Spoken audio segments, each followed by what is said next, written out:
যুৱ সমাজক উদ্দেশ্য কৰি আমি নাম গাওঁ। মহাদেৱ শিৱক পিতৃ মাতৃয়ে ক'লে যে কোন শ্ৰেষ্ঠ, মহাদেৱ শিৱক পুত্ৰসকলে ক'লে কোন শ্ৰেষ্ঠ কৈ দিয়া। তেতিয়া শিৱই তপৰাই উত্তৰ দিলে যে তোমালোক দুয়োজনৰ ভিতৰত পৃথিৱীত যিমান তীৰ্থস্থান ভ্ৰমণ কৰি অপ্ৰয়াসে অতি সোনকালে মোৰ ওচৰত যিজন আহি উপস্থিত হ'বা মই তেওঁকে শ্ৰেষ্ঠ বুলি মান্যতা প্ৰদান কৰিম। কথা শুনাৰ লগে লগে কাৰ্তিকে তেওঁ ময়ূৰ বাহনত উঠি পৃথিৱীত তীৰ্থস্থান ভ্ৰমণ কৰিবলৈ উৰি গ'ল। এতিয়া গণেশ দেৱতা যোৱা নাই, গণেশ যাবই বা কেনেকৈ, এন্দুৰ বা নিগনিত উঠি তেওঁ কেনেকৈ যাব, কিন্তু তেওঁ নগ'ল। তেওঁ পিতৃ মাতৃৰ চৰণকে তিনিবাৰ প্ৰদক্ষিণ কৰিছে আৰু সেৱা কৰি পিতৃ মাতৃৰ চৰণতে নিজক অৰ্পণ কৰিছে। তেতিয়া মহাদেৱ শিৱই সুধিলে যে তুমি কিয় তীৰ্থ ভ্ৰমণ কৰিবলৈ নগ'লা? তেতিয়া গণেশে ক'লে যে হে পিতা, ভাগ্য বোলে মই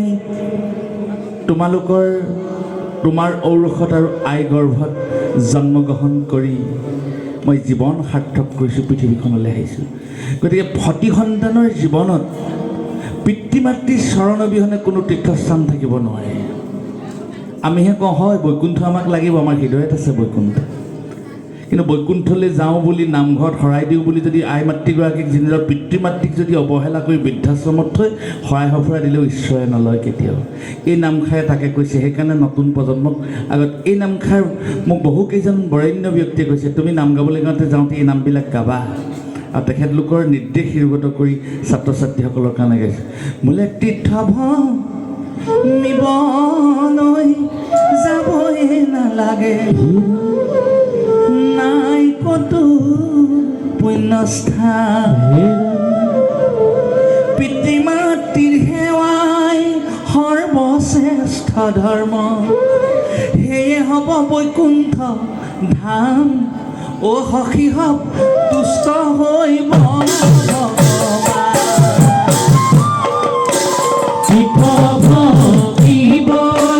যাবই নালাগে,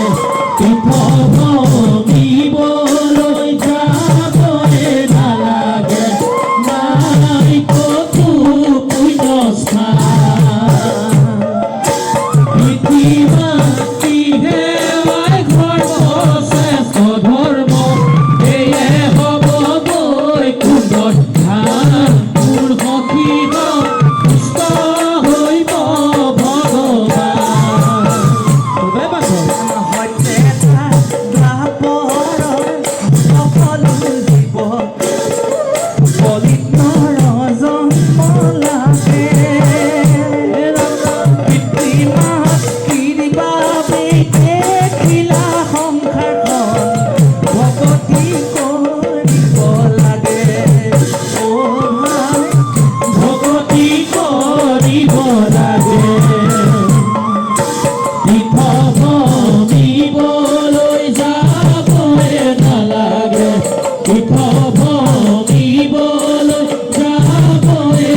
এই হৰিনাম ল'লেও একো ফল নধৰে মৰণ সংকট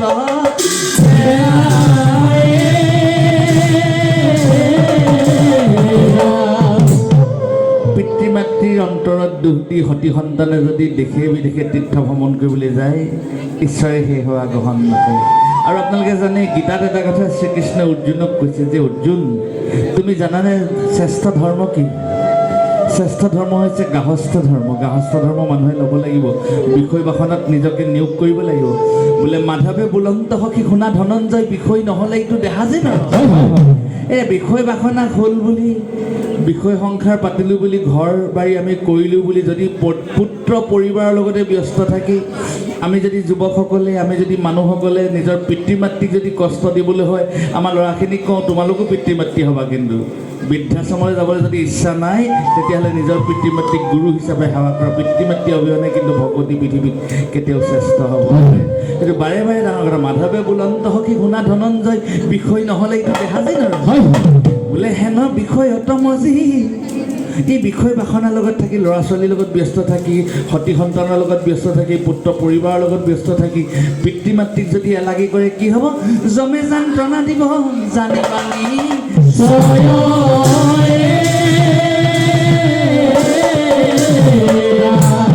লেহেৰা বান্ধৱ পিতা মাতাক কৰিবা সেৱা হেৰা বান্ধৱ পিতা মাতাক কৰিবা পিতা মাতাক কৰিবা পিতা মাতা কৰিবা সেৱা হেৰা বান্ধৱ পিতা মাতা কৰিবা পিতা মাতা কৰিবা সেৱা হেৰা বান্ধৱ পিতা মাতা কৰিবা সেৱা হেৰা বান্ধৱ পিতা মাতা কৰিবা পিতা মাতা কৰিবা হেৰা বান্ধৱ পিতা মাতা কৰিবা সেৱা হেৰা বান্ধৱ পিতা মাতা কৰিবা পিতা মাতা কৰিবা হেনো পিতা মাতা হেৰা বান্ধৱ সেৱা নকৰিলে হেৰা বান্ধৱ ধৰ্মৰ অপৰাধী সেৱা হেৰা বান্ধৱ পিতা মাতা কৰিবা সেৱা হেৰা বান্ধৱ পিতা মাতা কৰিবা পিতা মাতা কৰিবা সেৱা আদি গুৰু পিতৃ মাতৃ কৰো নমস্কাৰ যাৰ হন্তে দেখিলো সৃষ্টিৰ সংসাৰ আদি গুৰু পিতৃ মাতৃ কৰো নমস্কাৰ যাৰ হতে দেখিলো সৃষ্টিৰ সংসাৰ যাৰ হন্তে দেখিলো সৃষ্টিৰ সংসাৰ যাৰ হতে দেখিলো সৃষ্টিৰ সংসাৰ। এই আমাৰ ভাইটিহঁতক এটা কথা সুধিছোঁ, তোমালোকৰ কেতিয়াবা খং উঠে নাই? কোৱা, ডাঙৰকৈ কোৱা। উঠে? কেলৈ উঠে? নে ইয়াৰ উত্তৰ নাই? আচলতে এইকাৰণে মই তোমালোকক লৈ গাম, খঙক যিমান পাৰা সিমানে দমন কৰি ৰাখিব লাগে। এতিয়া হয় আমি কওঁহে, কিন্তু আমিয়ে নিজক খঙক তেতিয়া খঙৰ বশৱৰ্তী হওঁ কি হয়? খঙৰ বশৱৰ্তী হ'লে মানুহৰ শাৰীৰিক মানসিক নৈতিক স্খলন ঘটে, মানুহ ৰোগীয়া হয়, মানুহ অস্বাভাৱিক আচৰণ হয়। খঙে মানুহক মৃত্যুৰ পথলৈকে লৈ যাব পাৰে। এতিয়া খং কি? হে ৰাম ৰাম মানৱী জীৱনত খঙে চান্দা মৃত্যু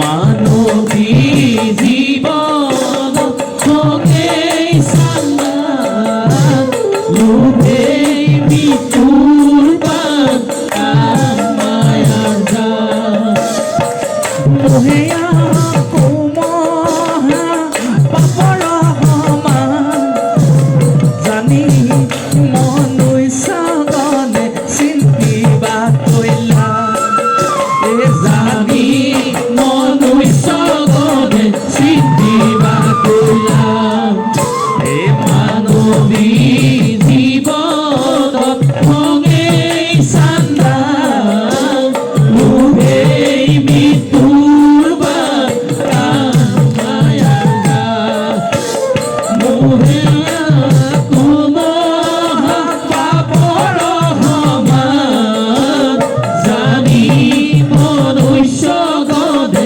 চিন্তিবা কৰিলা জানি মনুষ্য গধে চিন্তিবা কৰিলা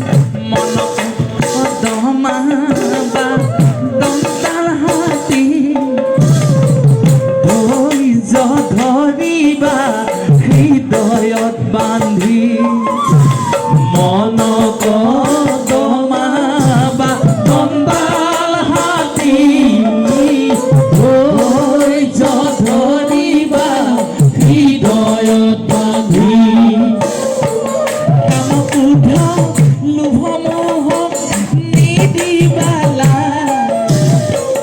সহিলে সম্পদ পাই জানিবা সদায় ক্ৰোধৰ বশৱৰ্তী অমনৰ হতা মানৱী জীৱনত খঙেই চান্দা লোভেই মৃত্যুৰ বাট কামায়াৰ জাল মোহেয়া কুমহা পাপৰ সমান জানি মনুষ্য গধে চিন্তিবা কৰিলা জানি মনুষ্য গধে চিন্তিবা কৰিলা এতিয়া মনটো কি মনটো হ'ল আমাৰ দন্তাল হাতী মনটো আমি সদায় দমন কৰি ৰাখিব লাগিব ইয়াক উশৃংখল হ'বলৈ দিলে নহ'ব মনক সদায় শৃংখলাবদ্ধ কৰি ৰাখিব লাগিব নিজৰ অধীনত ৰাখিব পাৰিব লাগিব মনটো মন গ'লেই মানুহক আমি হত্যা কৰি দিওঁ মন গ'লেই আমি বেয়া কাম কৰি দিওঁ এইবিলাকে কি কৰে নিজেতো অশান্তি পোৱা হয় কিমান সমাজ ধ্বংস হৈ গৈছে নহয়নে কাৰ কাৰণে মনৰ কাৰণে সেইকাৰণে মনটো হৈছে দন্তাল হাতী ধৈৰ্য কি ধৈৰ্যই হ'ল জীৱনৰ আচল ধৈৰ্য সেইকাৰণে হৃদয়ত বান্ধি ৰাখিবলৈ মহাপুৰুষসকলে কৈ থৈ গৈছে কাম ক্ৰোধ লোভ মোহ এই চাৰিটা ৰিপুৱে মানুহক ধ্বংস কৰে কামক কোঠা লোভ মোহক নিদিবালাই আৰু বুঢ়ালোকে কি বুলি কয় অ' বাবা একো নকবিচোন তোক যেনিবা কিবা এটা ক'লে হহিলে সম্পদ পাই আৰু অকণমান হহিবিচোন সেইবুলি নকয় জানো তই গতিকে এইখিনি আমাৰ নীতি আদৰ্শ আমাক পিতৃ মাতৃসকলে দি থৈ গৈছে বোলে মনক দমাবা দন্তাল হাতী ধৈৰ্য ধৰিবা হৃদয়ত বান্ধি কামক কোঠা লোভ মোহক নিদিবালাই সহিলে সম্পদ পাই জানিবা